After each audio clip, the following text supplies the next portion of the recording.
The second part is also the PM Kusum scheme, which is one of the scheme to promote the solar pumps, agricultural pumps promotion. Currently we have a part of the capacity under implementation, and I think that is coming into shape right now, and a lot of farmers are looking forward to more support from the government. I think going forward by 2047, I see a mix of about 5 gigawatt of rooftop solar and 5 gigawatt of PM Kusum should be part of the overall 70 gigawatt mix. And I think with the state government's promotion, in addition to the central government promotion, would help a lot of push to this subject, sir. So, Microgrids. interesting perspective, Mr. Srinivas.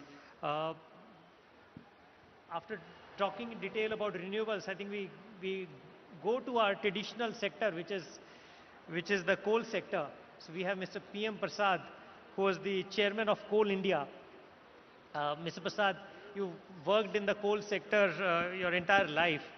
And we are now talking about net zero and also a huge mix of renewables in our entire energy. Where do you think we are moving, in the direction of the thermal plants, new plants coming up, or how do you think the coal sector is going to be in next decade or two? Respected Honorable Deputy CM Saab, respected Navin Mittal Saab, and thank you for providing me an opportunity to come and participate in Telangana Rising Global Summit. We have to understand, first of all, in Paris Agreement 2015, just transition word has coined worldwide, but European countries and maybe USA, other developed countries have started almost 20 years back. If, for example, German, there is a Ruhr coalfield is there, coalfield Ruhr. German at that time, 15 years back, the workers' population is around 2 lakhs. Now the workman population is 30,000. In 20 years, they could cut down. So this is a very tight target Telangana has taken, and a wonderful objective by 2047, phasing down. Definitely coal perspective, renewables are coming. One of the goal by having 40% connective renewable capacity we already achieved, as the Honorable PM says, and now 50% target of non-fossil fuel are renewable. But coal, because of this base load requirement, it is going to stay in the next 2 to 3 decades. It may, the percentage from 50% may go down by 2047, maybe 30%. Now the coal sector's responsibility, our coal ministry, or even Singareni's CMD, he is here, our former CMD Secretary Siddhar Saab is here. Our job is to cut down the emissions from coal, like by going to this first mile connectivities. We have almost stopped 60% blasting in coal by blast-free technology. Similarly, for overburden also blast-free. By first mile connected coal handling plants, we have to reduce the dumpers lead, and if you can reduce, recently in Pakri Barwadi, NTPC, Mr. Maheshwari is there, 150 vehicles are plying. With digital, by engaging Ola Uber in the mine, where 150 vehicles can be brought down to 40. Ola Uber in the only mine network. Everyone doesn't need, only manager, GM need a full-time vehicle. We can cut down 100 vehicles there. So each mining practice, unit of operations, maybe drilling, blasting, with digitization, we can cut down number of holes drilled, blasting amount we can save, haul roads, diesel emissions. We have seen from NERI studies, once we have developed this coal handling plant and first mile connectivity, even Singareni also these track lines have taken, railway lines have brought to nearer to the mines. So huge saving in diesel, dust emissions. So certain good unit operations we have to take. We have to become 10% GDP in the entire by 2047. So coal you cannot wish away. In next 10 years, Singareni cannot be stopped. Already Singareni is doing diversification like solar, pump storage, even green hydrogen, and Singareni going to other minerals. recent auctions taken one mine in Karnataka. Similarly, as a country as a whole, the policy, we have to reduce the emissions and we have to participate responsibly and sustainably. With that, coal will be there for a few more decades, maybe not by 2047, it may up to 60. But diversification is also going, and since we are having abundant reserves, we cannot copy European model or developed countries model. We don't have petroleum and natural gas also. In Argentina and Chile, they are not touching even coal because they are having shale gas. So we cannot compare with them. So coal we have to do responsible mining, and we have to plan this diversification. And net zero, for getting this, we need $3 trillion even to convert this just transition. Just transition need huge funds. Here to Navin Mittal sir's attention, district mineral fund is there, every district. We cannot use it for other purposes. We can increase that quota. Similarly, we can increase escrow funds. This 9 lakhs per hectare can be 25-30 lakhs. Then this Mancherial and other two districts, the goal set. We can have reskilling and other things, tourism and other things we can develop before wishing away coal. Thank you, sir. Yeah, so I think your message is coal plants will be there, but the share will come down, but there will be a lot of efficiency required in managing the whole thermal and coal sector. Mr. PM Prasad is the, Mr. Janak Prasad is the chairman of Minimum Wages Advisory Board. So, Mr. Prasad, you come from the coal belt area. Yes, sir. And you've done a lot of work for labor welfare. What labor and social welfare protection we need to have in the coal mining areas, basically to ensure that this transition is just?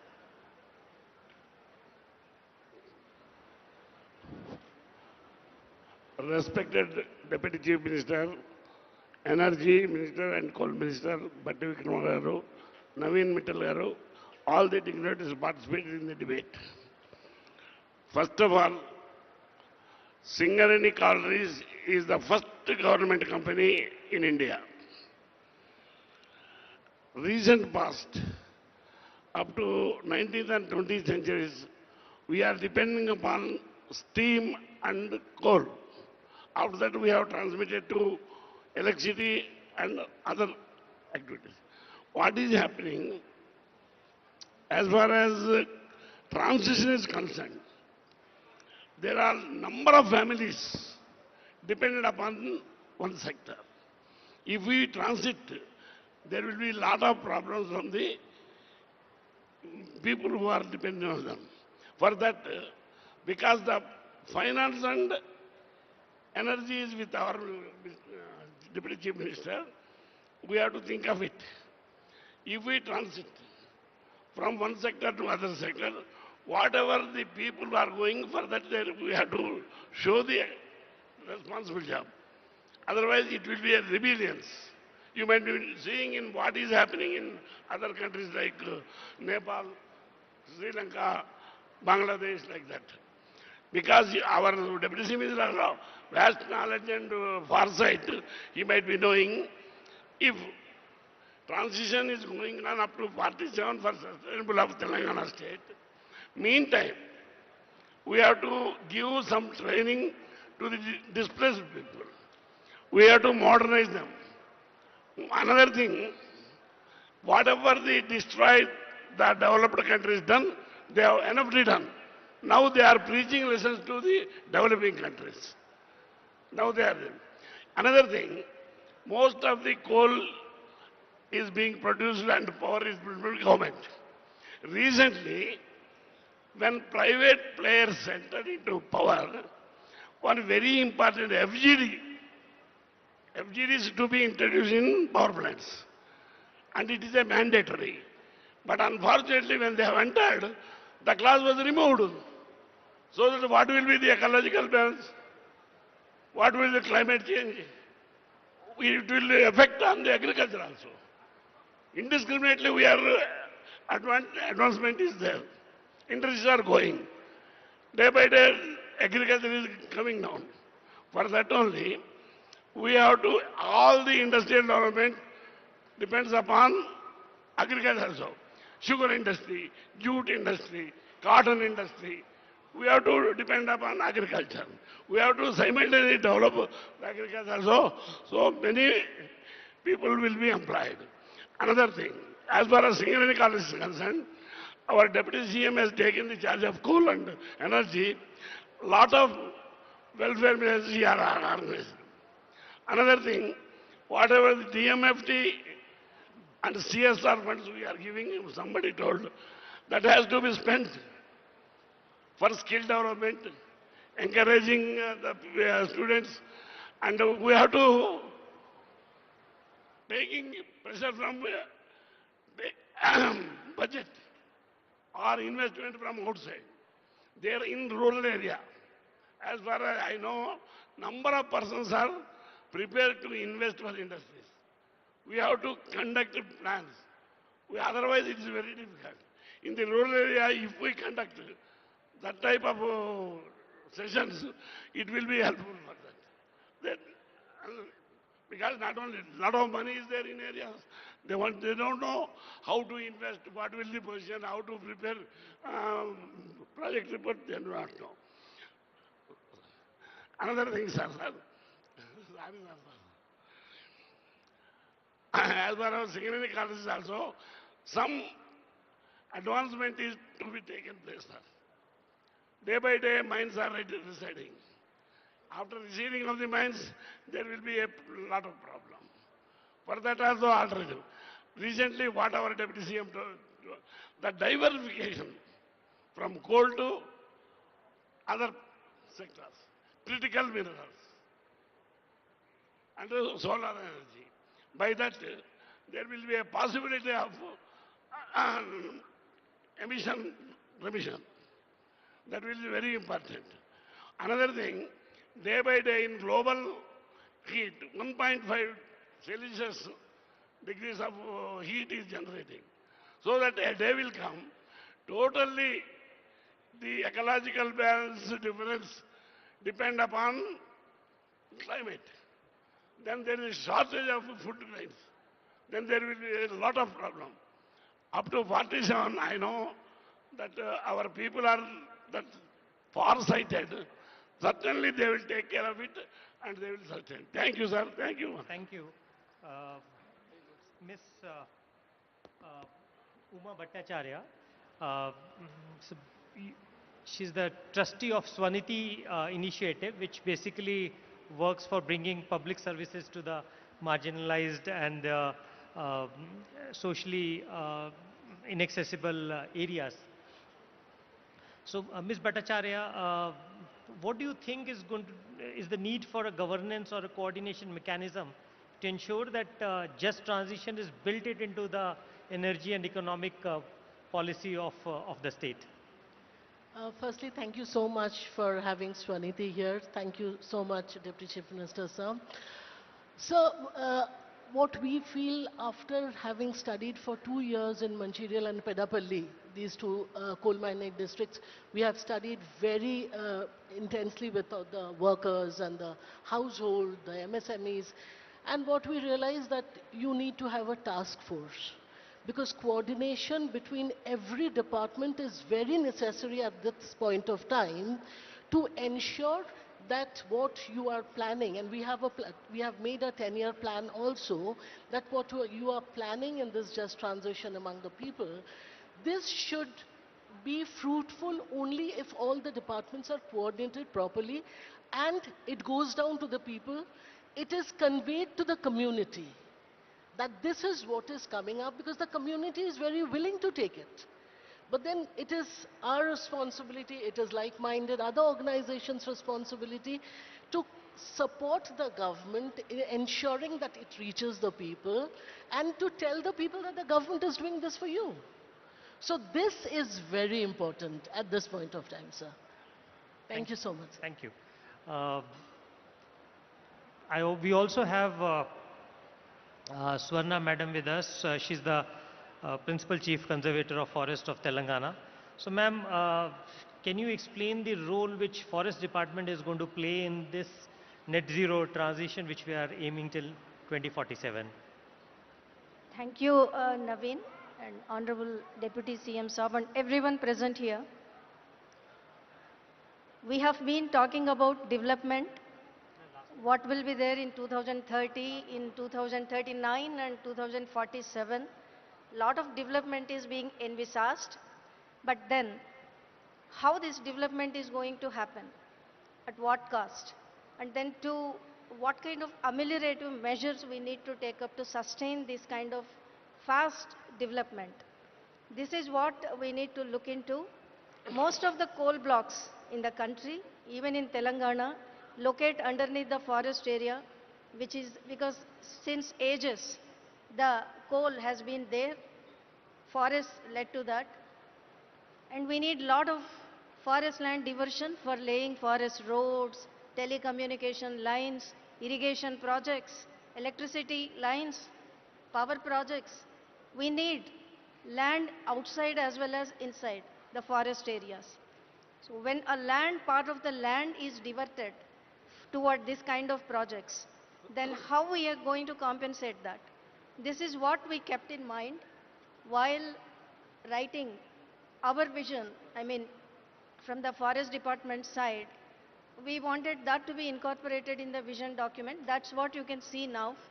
Within the forest areas, what should be done, what measures we are already taking up, and how we are going to sustain that. We have few schemes like CAMPA. We also have constituted a fund like a green fund, Telangana Green Fund. We are going to get funds from JICA or different kinds of sources we are going to get the funds. And then where to do what activities. That's the point here.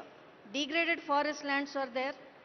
Could be due to ecological succession or biological pressure, human intervention or human interference. All this we have to take in count. And then we have a network, 7,200 square kilometers of protected area network, which includes 3 national parks, sanctuaries and 2 tiger reserves. Have to protect them. Lot of human interface is happening now. Man-animal conflicts are arising. Have to handle that. So everything is thought about, and then have we to confine this afforestation measures to only the reserve forest areas which are under the control of the forest department? No, we have to go beyond. Forestry is beyond forest department's conventional measure. We have to involve everyone, every stakeholder, all other line departments, government departments, all other public, then other stakeholders who are involved in this. We need to, go for PPP, already we started. We have to go for CSR, and Mr. Harish, we have been on a national level discussion forum like how to bring in more CSR to forestry sector, biodiversity sector, because mostly it goes toward health, education and other sectors. How we can bring that to this sector? And we have urban forest parks now. Like Hyderabad is expanding beyond its limits, and all the forest blocks, reserve forest blocks, now they are becoming part of this urban conglomerate.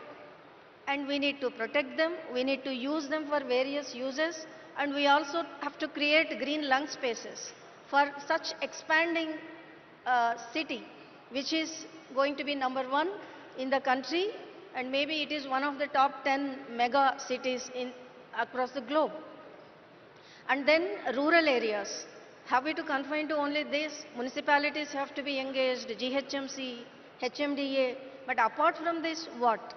Then we have to involve every citizen. If they fell trees, they have to compensate. Could be outside forest areas only, but they need to, and we have to implement this mechanism strictly. And in rural areas, of course, gram panchayats, local administration, village administration, we need to involve. And apart from this, education, climate literacy, environmental education, we need to involve NGOs, and we have the plans for all this. Wildlife, forestry, urban forestry, all aspects are covered. Apart from this, ecotourism is another area which we have been focusing on. where you have good, beautiful forest areas, but they don't have access to general public because of the various reasons. That's where we need to identify, and it could be nature trails, it could be a safari ride, it could be in some other thing in some other fashion, but giving an interface so that public, public representatives can appreciate what the forest can offer. Because most of us see from roadside, or little bit inside. But there are beautiful locations in Telangana. We have wonderful wildlife, and it's our job to protect this, expand our domain. Should not be confined to forest department alone. We need to involve everybody, then only the sustainability will happen, and the sustainable development is the mantra which everybody is talking about in the developed countries especially. And so this development not at the cost of natural resources which we are already having, but this will be used to enhance whatever investments come in to that would come to the state. Part of it should go toward this sustainable development. This is what we are thinking about, and we have planned, and we try to incorporate as much as possible on a broader level. Thank you. Thank you. So forest is a real integral part of this net zero transition journey. We also have Mr. Ahmed Nadeem, who is the Principal Secretary of Environment, Forest, Science and Technology. So Nadeem, what is the work which your department is going to do, both in the environmental side as well as the forest side, to have this net zero goal? Yeah, thank you.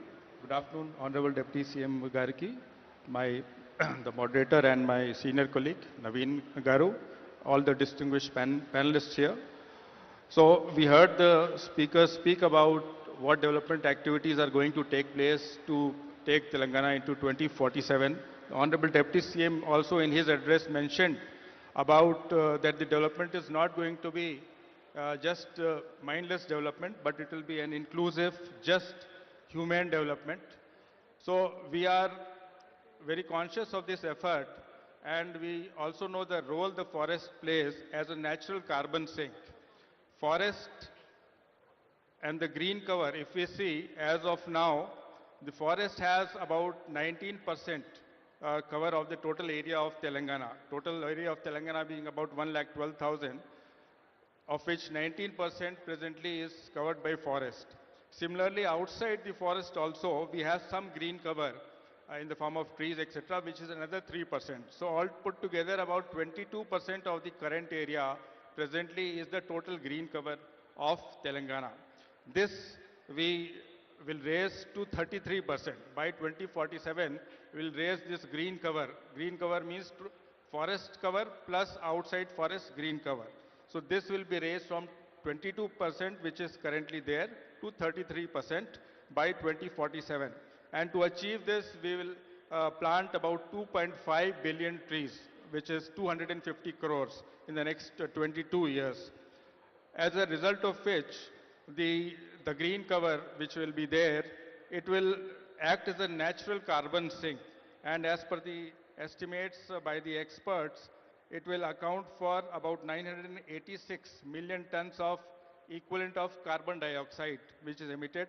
So it will play a very significant role in acting as a natural carbon sink and to mitigate the impact of the climate change, which is caused by the various development activities such as data centers and etc., which we know it produces a lot of heat. Similarly, it will also provide green jobs to the local communities, thus not only as a natural carbon sink, but it also provides the green jobs. In addition to this, we will also create wealth from waste.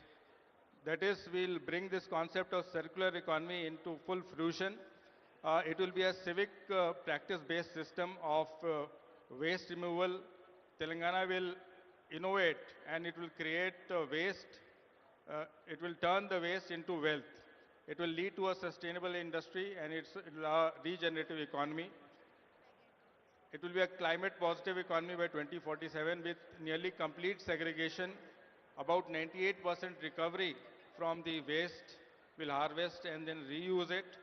A zero untreated effluent will be released, and methane neutral solid waste management system. So this will go a long way in not only making all the cities cleaner, but also Telangana a leader in achieving a sustainable industrial development aligned with the Sustainable Development Goals 2030 of the United Nations. Thank you, Nadeem. That's a very interesting perspective on circular economy and using forests as a carbon sink. Finally, I would give a minute to Mr. Mohammed Saif, who's from Ernst& Young. Uh, uh, Mohammed, you've heard all the panelists talk about various aspects of this net zero journey. What do you think are the key focus areas we have to focus on in next 3 to 5 years to be on target of this goal? Sir, thank you very much, first of all, to you and Deputy CM, sir, for having me on the stage. Sir, we have seen the perspective from both the demand as well as the supply side. What, if you ask me, top two agenda items from my side would be to have a very clear decarbonization roadmap for the state that would identify almost every sector so that going forward, what would each sector need to do to move towards that decarbonization journey? That is one. The second thing is when you move towards decarbonization or net zero, you require a decent amount of capital. Now one option, a plain option is that the government puts everything in itself. But there are ways where we can also see and come out with an agenda of monetizing the existing assets that are there with various departments and using that money to fund the decarbonization activities and become more self-reliant. Sir. I think I'll close with this. Uh, Thank you, Saif. Uh, I think we've had a very enriching discussion. I would say the key takeaways are that Telangana's net zero goal of 2047, though it is ambitious, but it is achievable. There are a series of things we need to do to achieve that. And we also need to have granular targets over every 5-year period to be on course of this journey. Our energy mix is going to be about 139 gigawatts, 780 terawatt hours. And a major portion of this, upward of about 70-80%, is going to be renewables. Now, a major component of this also has to be the distributed renewables, because that's where the prosumers come in. And we need to have a focus not just on the affordability and reliability of energy systems, but also sustainability. Coal plants are here to stay for next 2 decades, but the share of thermal energy will come down.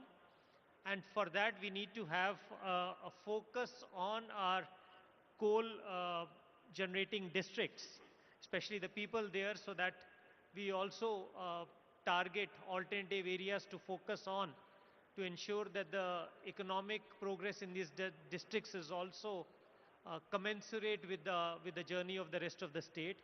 We also need to have in mind the sectors which depend on the sections which depend on the coal generation projects. No, Swanati is doing a lot of work in that. Forest is going to play a very, very important and integral role in this journey. Forests will act as carbon sinks, which is very important because though the renewable sector may be net zero, but the share of the manufacturing sector as well as thermal sector, you need to have some kind of a carbon capture, utilization, carbon capture, storage and utilization. And there is nothing better than having forests as a carbon sink. So I think there are great takeaways from this panel discussion. We end here. I request our Honorable Deputy CM to hand over mementos to the panelists as a token of our gratitude for participating in this. Thank you.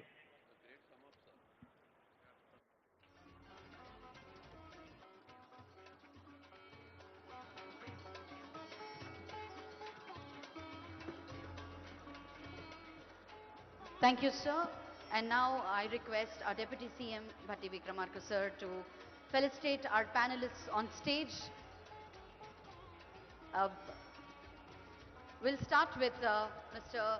Ajit Pandit Garu, co-founder, director of JM Infrastructure. Mr. Ajit Pandit Garu. Sri Janak Prasad Garu, Chairman, Minimum Wages Advisor, Government of Telangana.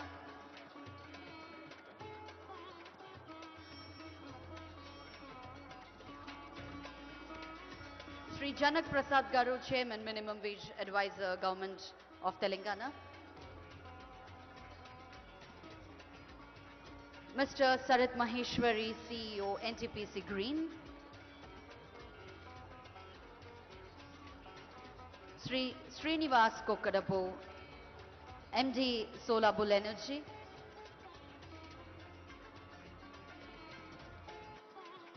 Sri Harish Yarlagada Garu, founder, CEO, Mahalakshmi Group, former founder, chairman, Greenco.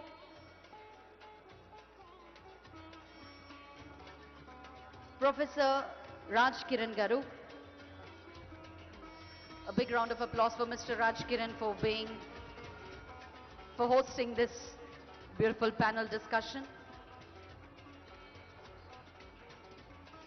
Netra Walwalkarji, co-founder, VP Net Zero Energy.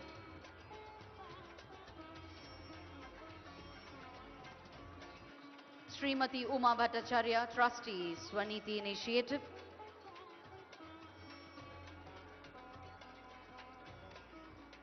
Sri P.M. Prasad Garu, ex-chairman, Coal International Limited.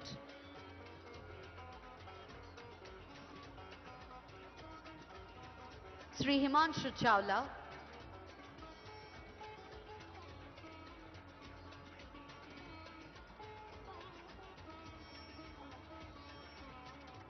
Mr. Mohammad Saif.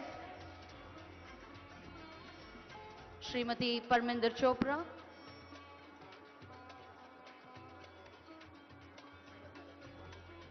Sri Naveen Mittalji. Sri Ahmed Nadeem Garu. Srimati C. Suvarna Garu.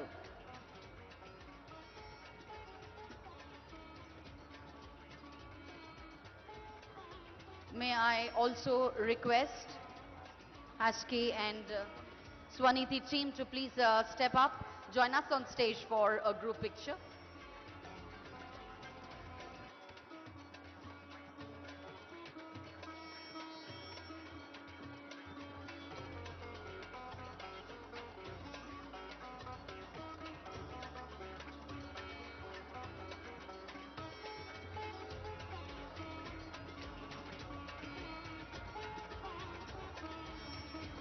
So ladies and gentlemen, that was our panel discussion on the theme, the just transition into 2047, powering Telangana's future.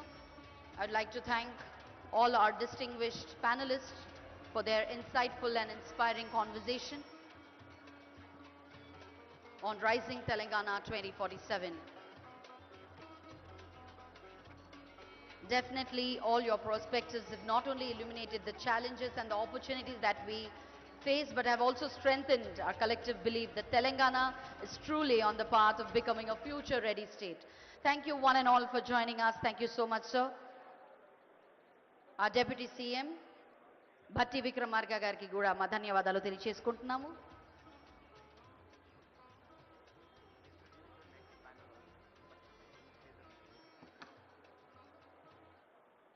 So ladies and gentlemen, we are up next to start our second session of our panel discussion.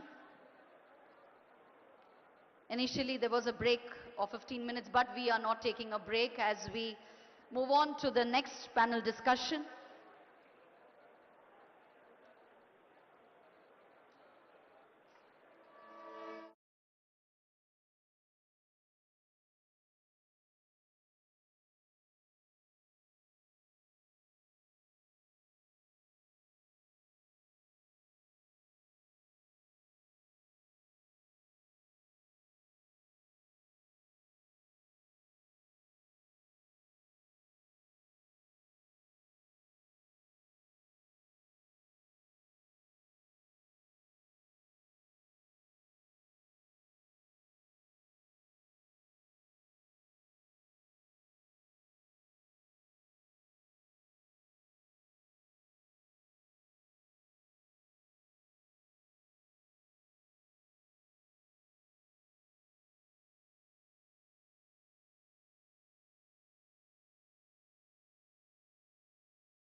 Joining me on stage to do the honors, let me invite on stage Mr. Praveen Garu, Director, Aerospace and Defense, Government of Telangana, to please join me on stage.